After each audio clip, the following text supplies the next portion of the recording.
திருநெல்வேலி மற்றும் கன்னியாகுமரி மாவட்டங்களில் ஓரிரு இடங்களில் இன்று கனமழை பெய்ய வாய்ப்புள்ளதாக வானிலை ஆய்வு மையம் தெரிவித்துள்ளது. இதுகுறித்த முழு விவரங்களை இணைப்பில் காத்திருக்கும் செய்தியாளர் பாண்டியராஜன் வழங்க கேட்கலாம். பாண்டியராஜன், வணக்கம். தகவலை பதிவு பண்ணலாம்.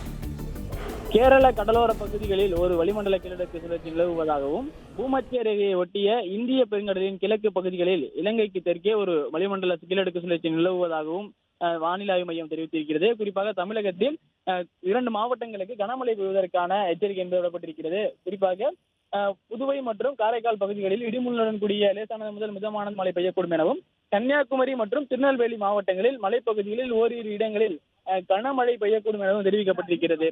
குறிப்பாக தமிழகத்தில் ஓரிரு இடங்களிலும் புதுவை மற்றும் காரைக்கால் பகுதிகளில் இடிமுழலுடன் கூடிய லேசானது முதல் மிதமான மழை பெய்யக்கூடும் என தெரிவிக்கப்பட்டிருக்கிறது. கன்னியாகுமரி மற்றும் திருநெல்வேலி மாவட்டங்களில் மட்டும் இந்த மலைப்பகுதிகளில் ஒரு சில இடங்களில் கனமழை பெய்வதற்கான வாய்ப்பு இருப்பதாகவும் வானிலை ஆய்வு மையம் தெரிவித்திருக்கிறது. அடுத்த 48 மணி நேரத்திற்கு வானம் ஓரளவு மேகமூட்டத்துடன் காணப்படும் எனவும், அதிகபட்ச வெப்பநிலை 30 to 31 டிகிரி செல்சியஸ் மற்றும் குறைந்தபட்ச வெப்பநிலை என்பது 23 to 24 டிகிரி செல்சியஸாக இருக்கக்கூடும் எனவும் வானிலை ஆய்வு மையம் தெரிவித்திருக்கிறது.